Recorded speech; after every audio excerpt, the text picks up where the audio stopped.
নমস্কার ভক্তরা, আপনাদের সকলকে ফাল্গুন মাসের শুক্লপক্ষের পবিত্র আমলকি একাদশীর অসংখ্য শুভেচ্ছা ও অভিনন্দন। আজকের ভিডিওটি অত্যন্ত বিশেষ এবং জ্ঞানবর্ধক হতে চলেছে, বিশেষ করে সেই সকল মা এবং বোনেদের জন্য যারা প্রত্যেকটি একাদশী বিশেষভাবে পালন করেন।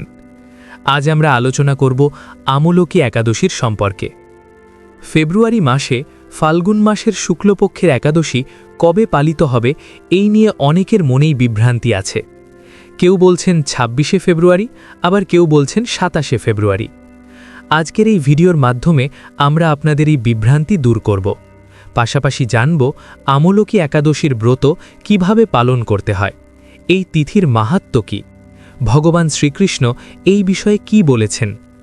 এছাড়াও জানব আমলকি বৃক্ষের পুজো কিভাবে করতে হয়, কোন বিধি অনুসারে ব্রত রাখতে হয়, কি কি নিয়ম মানতে হয় এবং ব্রত পারণ বা ব্রত সমাপ্তি করার সঠিক পদ্ধতি কী।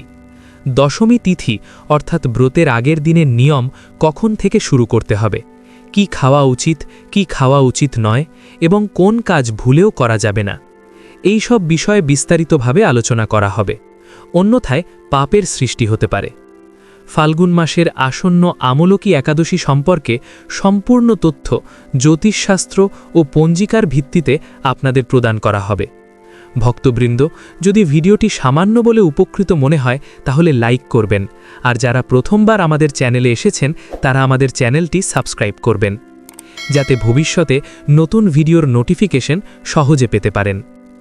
পরমাত্মা বাসুদেবের কৃপা লাভের জন্য এবং ব্রতের সাফল্যের জন্য কমেন্ট বক্সে অবশ্যই লিখবেন জয় শ্রীহরি অথবা ওম নমো ভগবতে বাসুদেবায়। আমরা এখানে যে তথ্য দিচ্ছি তা পঞ্জিকা ও জ্যোতিষশাস্ত্রের ওপর ভিত্তি করে। হিন্দু ক্যালেন্ডার অনুযায়ী শুভ মুহূর্ত, সঠিক তারিখ ও সময় প্রদান করা হয়। কোন তিথি কখন, ব্রত কবে পালন করতে হবে, কি নিয়ম, কি ভুল করা যাবে না, সবই শাস্ত্রসম্মত তথ্য। এখন আসুন মূল আলোচনায় প্রবেশ করি। ফাল্গুন মাসের শুক্লপক্ষের পবিত্র একাদশী অত্যন্ত পূর্ণদায়ক ও মোক্ষ প্রদানকারী একাদশী হিসেবে বিবেচিত। এই দিন বিশেষভাবে ভগবান শ্রীহরি বিষ্ণুকে নিবেদিত। তবে এই দিন আমলকি বৃক্ষেরও বিশেষ বিধান রয়েছে। শাস্ত্রে উল্লেখ আছে যে আমলকি বৃক্ষে স্বয়ং ভগবান বিষ্ণুর বাস। বিশ্বাস করা হয় সৃষ্টির আদিতে যখন ভগবান ব্রহ্মাণ্ড সৃষ্টি করেন তখন কয়েকটি বৃক্ষ সৃষ্টি হয়েছিল, তার মধ্যে আমলকি বৃক্ষ একটি। তাই একে ধাত্রী বলা হয়, যার অর্থ পালন পোষণকারী। ধারণা করা হয় আমলকি বৃক্ষে ত্রিদেব ব্রহ্মা, বিষ্ণু এবং মহেশ্বরের বাস। এর মূল ভাগে ভগবান বিষ্ণু, কাণ্ডে ব্রহ্মা এবং শাখায় শিবের অধিষ্ঠান রয়েছে। তাই এই বৃক্ষের পুজো মানে শুধু একটি গাছের পুজো নয়, বরং সৃষ্টির পালনকর্তা শ্রী হরির আরাধনা। এই দিন বৃক্ষে প্রদীপ জ্বালানো, জল অর্পণ করা, রলি ও অক্ষত নিবেদন করা এবং ভগবান বিষ্ণুর মন্ত্র জপ করা অত্যন্ত শুভ। পুরাণে উল্লেখ আছে যে ব্যক্তি এই দিনে ব্রত রেখে আন্তরিকভাবে ভগবান বিষ্ণুর স্মরণ করেন এবং আমলকি বৃক্ষের পুজো করেন, তার সমস্ত পাপ নাশ হয় এবং অক্ষয় পুণ্য লাভ হয়। এই একাদশী বিশেষভাবে আরোগ্য, সমৃদ্ধি ও দীর্ঘায়ু প্রদানকারী বলে মনে করা হয়। আমলকি নিজেই ঔষধি গুণে পরিপূর্ণ, তাই ধর্মীয় ও স্বাস্থ্য উভয় দৃষ্টিকোণ থেকেই এটি অত্যন্ত উপকারী। আমলকি একাদশী আমাদের শিক্ষা দেয় যে ভক্তি শুধু মন্দিরে সীমাবদ্ধ নয়, প্রকৃতির সেবা ও সংরক্ষণও ঈশ্বরের উপাসনা। যারা এই দিনগুলোতে ব্রতকথা শ্রবণ করেন, বিষ্ণু সহস্রনাম পাঠ করেন এবং ভক্তিভরে আমলকি বৃক্ষের পুজো করেন, তাদের জীবনে সুখ, শান্তি, ধন ধান্য এবং আধ্যাত্মিক উন্নতির পথ সুগম হয়। এবার জেনে নেওয়া যাক ২০২৬ সালের সঠিক তারিখ ও সময়। ২০২৬ সালে ফাল্গুন মাসের শুক্লপক্ষের পবিত্র আমলকি একাদশী ২৭শে ফেব্রুয়ারি শুক্রবার পালিত হবে। একাদশী তিথি শুরু হবে ২৭শে ফেব্রুয়ারি রাত ১২:৩৩ এবং শেষ হবে একই দিন রাত ১০:৩২। এই দিন ব্রহ্ম মুহূর্তে স্নান করে ভগবান বিষ্ণুর পুজো করুন এবং আমলকি বৃক্ষের বিধিপূর্বক আরাধনা করুন। বিশেষ শুভ সময় সকাল থেকে মধ্যাহ্ন পর্যন্ত। অভিষেক মুহূর্ত প্রায় দুপুর ১২টা থেকে ১২:২৫ মধ্যে, যা ভগবান কৃষ্ণের অভিষেক ও সংকল্পের জন্য অত্যন্ত শুভ। ব্রত পালন করা উচিত পরের দিন অর্থাৎ ২৮শে ফেব্রুয়ারি সকাল ৬:৪৭ থেকে প্রায় ৯টার মধ্যে। সেই সময় ভগবানের স্মরণ করে নিয়ম মেনে ব্রত ভঙ্গ করুন। এই একাদশীতে উপবাস, বিষ্ণু সহস্রনাম পাঠ, তুলসী অর্পণ এবং আমলকি পুজো করলে পাপ ক্ষয়, রোগ মুক্তি ও ধন সম্পত্তি লাভ হয়। শাস্ত্রে বলা হয়েছে, শুভ মুহূর্তে করা পুজোপাঠ কখনো বিফলে যায় না। এটি সর্বদা কল্যাণ ও লাভ প্রদান করে। তাই আপনারা যে কোনো পুজোপাঠ আমাদের জানানো শুভ মুহূর্ত অনুসারে করুন, তবেই পূর্ণ ফল লাভ হবে। এই একাদশীতে পিতৃতর্পণ অবশ্যই করা উচিত। যদিও প্রত্যেকটি একাদশীতেই পিতৃতর্পণ অত্যন্ত গুরুত্বপূর্ণ, তবে ফাল্গুন মাসে তিল মিশ্রিত জল দিয়ে তর্পণ করলে পিতৃপুরুষরা অধিক তৃপ্তি লাভ করে। পরবর্তীতে আমি জানাবো কিভাবে সঠিকভাবে তর্পণ করতে হবে। এবার ভক্তবৃন্দ জেনে নেওয়া যাক এই একাদশীর পূজা পদ্ধতির সম্পর্ক। অনেক ভক্তের মনে প্রশ্ন থাকে, যদি এই একাদশী এত ফলদায়ক হয় তবে এটি কিভাবে পালন করতে হবে, এর নিয়ম কি? শাস্ত্র অনুসারে একাদশীর আগের দিন অর্থাৎ দশমী তিথি থেকেই ব্রতের নিয়ম গ্রহণ করতে হয়। দশমী তিথির নিয়ম অনুসারে ব্রতের একদিন আগে থেকেই মাংস ও মদ্যপান সম্পূর্ণরূপে ত্যাগ করতে হবে। অনেকেই একাদশীর ব্রত পালন করেন কিন্তু মাংস ও মদ্যপান চালিয়ে যান। এভাবে ব্রত পালন করলে হবে না। একদিন আগে থেকেই এগুলি পরিত্যাগ করতে হবে। দশমী তিথিতে রসুন, পেঁয়াজ ইত্যাদি তামসিক খাদ্য বর্জনীয়। একাদশীর ব্রত পালনকারীকে ব্রহ্মচর্য গ্রহণ করতে বলা হয়েছে, কারণ শাস্ত্রে উল্লেখ আছে একাদশী ও দ্বাদশী তিথিতে চুল ধোয়া নিষিদ্ধ। তাই দশমীতে চুল ধুয়ে ব্রহ্মচর্য গ্রহণ করা উচিত এবং পারণ পর্যন্ত ব্রহ্মচর্য পালন করতে হবে। শরীর ও মনের পবিত্রতা রক্ষা করা অত্যন্ত প্রয়োজনীয়। দশমী তিথি থেকেই মধু ব্যবহার বর্জনীয়। তাই একাদশীতে যদি পঞ্চমৃত প্রস্তুত করেন তাতে মধু ব্যবহার করবেন না। দ্বাদশীতেও নয়। একাদশীতে চাল বা ভাত জাতীয় কোনো জিনিস খাওয়া যায় না, এটি সকলেই জানেন। এছাড়া লাল মসুর ডাল দশমী তিথি থেকেই ত্যাগ করা উচিত। দশমী তিথিতে একবারই আহার করার বিধান রয়েছে। দিনের বেলায়, রাত্রিতে অন্ন গ্রহণ করা উচিত নয়। তবে বর্তমান সময়ে অনেকের শারীরিক সমস্যা বা ওষুধ সেবনের প্রয়োজন থাকতে পারে। যাদের পক্ষে কঠোর নিয়ম পালন করা সম্ভব নয়, তারা স্বাস্থ্যের কথা বিবেচনা করে নিয়ম মানবেন। স্বাস্থ্য নষ্ট করে ব্রত করা উচিত নয়। রাতে শোবার আগে ভালোভাবে ব্রাশ করা উচিত, যাতে মুখে অন্নের কণা না থাকে। একাদশীর দিন সূর্যোদয়ের আগে জেগে উঠতে হবে। ফাল্গুন শুক্লা একাদশীতে গঙ্গা স্নান, যমুনা স্নান ও ত্রিবেণী স্নানের বিশেষ মাহাত্ম্য রয়েছে। যারা বাইরে যেতে পারবেন না, তারা ঘরেই গঙ্গাজল মিশিয়ে স্নান করতে পারেন। স্নানের জলে আগে অল্প গঙ্গাজল মিশিয়ে নিন, তারপর বিশুদ্ধ জল নিন। সম্ভব হলে তাতে কালো তিল দিন। এইভাবে স্নান করা অত্যন্ত কল্যাণকর। স্নান সূর্যোদয়ের আগে করা উত্তম। এর দুটি উপকারিতা রয়েছে। প্রথমত, এটি ফাল্গুন মাসের একাদশী হওয়ায় ফাল্গুন মাসের স্নানের ফল প্রদান করে। শাস্ত্রে বর্ণিত আছে, যদি কেউ ফাল্গুন মাসে 3 দিন পবিত্র স্নান করেন তবে তিনি পাপ মুক্ত হন। তাই 3 বা 5 দিন ব্রহ্ম মুহূর্তে স্নান করলে ফাল্গুন মাসের স্নানের পূর্ণ ফল লাভ করা যায়। এভাবে আপনি পূর্ণ লাভ করতে পারেন। এমন শুভ সুযোগ কখনো হাতছাড়া করা উচিত নয়। তাই চেষ্টা করবেন যেন এই দিনে সূর্য ওঠার আগে অথবা সূর্যোদয়ের সময় স্নান সম্পন্ন করতে। স্নান শেষে পবিত্র বস্ত্র পরিধান করুন, তারপর একাদশীর ব্রত কথা শ্রবণ করুন। যদি সম্পূর্ণ শুনতে না পারেন, যতটা সম্ভব শুনুন। এরপর প্রথমে ভগবান নারায়ণের পুজো করুন। তারপর একত্রে বসে একাদশীর ব্রত কথা ও মাহাত্ম্য মনোযোগ সহকারে শুনুন। একাদশীর দিন সূর্যোদয়ের আগে শয্যা ত্যাগ করে স্নান করে সূচি বস্ত্র পরিধান করতে হবে। এই একাদশীতে আমলকি বৃক্ষের পুজো করার বিধান রয়েছে। অনেক স্থানে আমলকি বৃক্ষের নিচে বসেই পুজো করা হয়। যদি আমলকি গাছ উপস্থিত না থাকে, তবে একাদশীর আগের দিন একটি আমলকি ডাল এনে টবে রোপণ করে তার পুজো করতে পারেন। আপনার বাড়িতে যেখানে নিয়মিত ভগবানের আসন বা চৌকি স্থাপন করা হয়, সেখানে পুজো করতে পারেন। যদি মন্দিরে ভগবান পূর্ব থেকে প্রতিষ্ঠিত থাকে, তবে সেখানেই পুজো করুন। একটি চৌকি স্থাপন করে তার ওপর হলুদ বা লাল বস্ত্র বিছিয়ে দিন। পূজার জন্য প্রয়োজনীয় সামগ্রী: ভগবান নারায়ণ বা বিষ্ণুর একটি ছবি বা মূর্তি, একটি চৌকি, হলুদ বা লাল বস্ত্র, রলি ও মলি অর্থাৎ পবিত্র সুতা, পানের পাতা 2টি, একটি একাদশীর দিন, একটি পারণের দিন, 2টি সুপারি, লবঙ্গ ও এলাচ অন্তত 5 বা 7টি, ধূপ ও দীপ 2 দিন জ্বলবে। ইচ্ছা করলে একাদশীর দিন থেকে অখণ্ড প্রদীপ জ্বালিয়ে পরের দিন পারণ পর্যন্ত রাখতে পারেন, অথবা 2 দিন আলাদা আলাদাভাবে প্রদীপ জ্বালাতে পারেন। নৈবেদ্য হিসেবে তেলযুক্ত কোনো মিষ্টি থাকলে উত্তম, না থাকলে পেয়ারা অর্পণ করতে পারেন। এই সময় পেয়ারার মরশুম।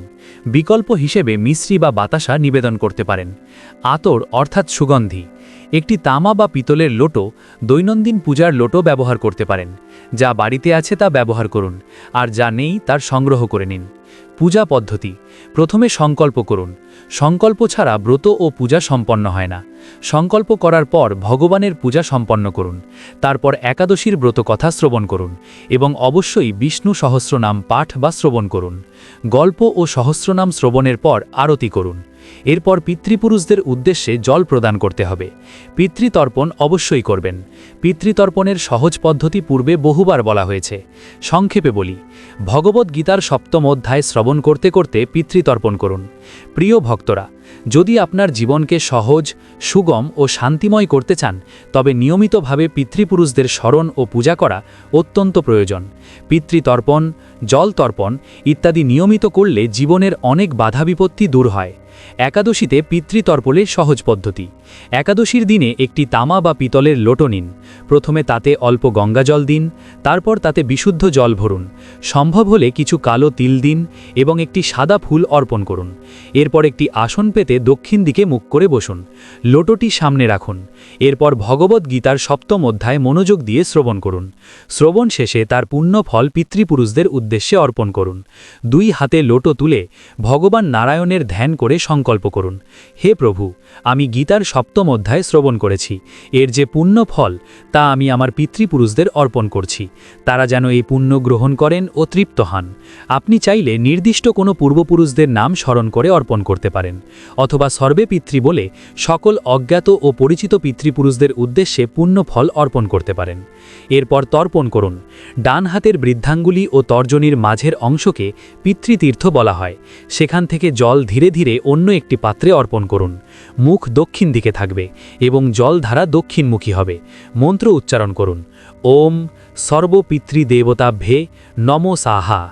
পিতৃপুরুষদের নাম বা সম্পর্ক স্মরণ করে বলুন, হে আমার পিতৃগণ, এই জল তর্পণ গ্রহণ করুন। এই তর্পণ অবশ্যই করবেন। তদুপরি এই জল পিপুল গাছে অর্পণ করুন। যদি রবিবার হয় তবে অন্য কোনো বৃক্ষেও অর্পণ করা যেতে পারে। আমলকি একাদশীতে আমলকি বৃক্ষের পূজা।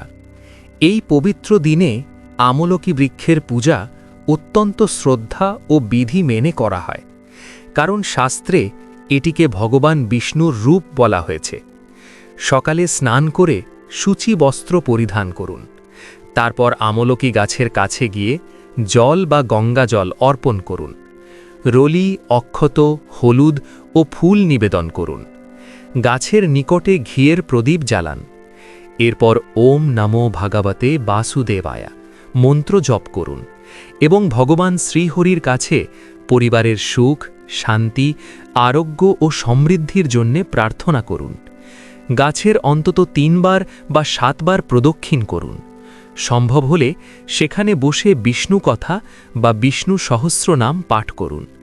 এই পূজা কেবল একটি বৃক্ষের পূজা নয়, বরং প্রকৃতিতে বিরাজমান শ্রীহরি আরাধনা, যা জীবনে পূর্ণ স্বাস্থ্য ও আধ্যাত্মিক উন্নতি দান করে।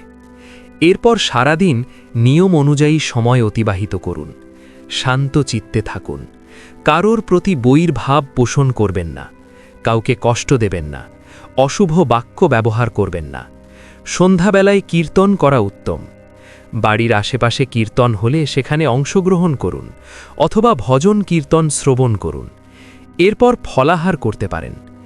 একাদশীর ব্রতে ফলাহার হিসেবে মূলত ফলই গ্রহণ করা উচিত। যদিও বর্তমানে অনেকে কুট্টু, সিঙাড়া ইত্যাদি গ্রহণ করেন, তবু সম্ভব হলে সরল ফলাহারই গ্রহণ করুন। ভক্তবৃন্দ, একাদশী ব্রতের পারণ অবশ্যই দ্বাদশী তিথিতে নিয়ম মেনে ও সাত্ত্বিক ভাব নিয়ে করতে হবে। পারণের সময় প্রথমে ভগবান বিষ্ণুকে জল অর্পণ করে তুলসী পাতা নিবেদন করুন। এরপর নিজে তুলসীযুক্ত জল গ্রহণ করে ব্রত ভঙ্গ করুন। পারণের দিন সাধারণ ও সাত্ত্বিক আহার গ্রহণ করা উচিত, যেমন খিচুড়ি, মুগ ডাল, ভাত, রুটি, সবজি বা হালকা নিরামিষ খাবার।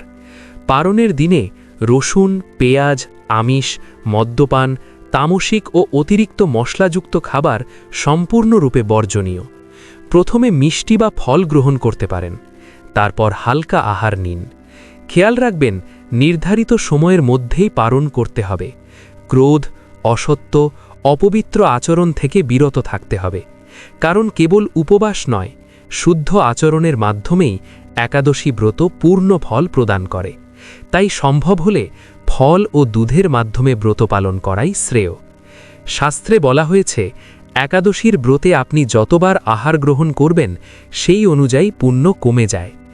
অনেকেই সকালে পূজা করে ফল খান, তারপর জুস পান করেন, আবার সন্ধ্যায় আটা দিয়ে তৈরি কিছু খাবার খান। এভাবে নয়, ব্রতে একবার ফলাহারই যথেষ্ট, সঙ্গে দুধ নিতে পারেন। তবে যারা নির্জলা করতে চান তারা নির্জলা ব্রত পালন করতে পারেন। এই ব্রত সজলা ও নির্জলা উভয়ভাবেই করা যায়। রাত্রি জাগরণ অত্যন্ত গুরুত্বপূর্ণ, তবে জাগরণ মানে টিভি দেখে রাত জাগা নয়। ভগবানের স্তোত্র পাঠ বা নাম সংকীর্তন করতে করতে জাগরণ করা উচিত। অন্তত রাত 2টো পর্যন্ত জাগরণ করলে তা কল্যাণকর। পরের দিন পালনের জন্য সূর্যোদয়ের আগে ঘুম থেকে উঠুন, স্নান করে শুদ্ধ বস্ত্র পরিধান করুন এবং বিধি অনুসারে পূজা করুন। মনে রাখবেন, ব্রত যতই ভালোভাবে পালন করুন না কেন, যদি সঠিকভাবে পালন না করেন তবে অধিকাংশ পুণ্য নষ্ট হয়ে যায়। শাস্ত্রমতে বিধি অনুসারে পালন না করলে মাত্র প্রায় 30% পুণ্য লাভ হয়।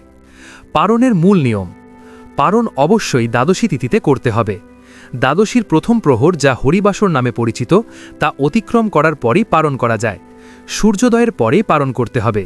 এই মূল নীতিগুলি সর্বদা মানা উচিত। এরপর শুভ মুহূর্ত ইত্যাদি বিবেচনা করা যেতে পারে।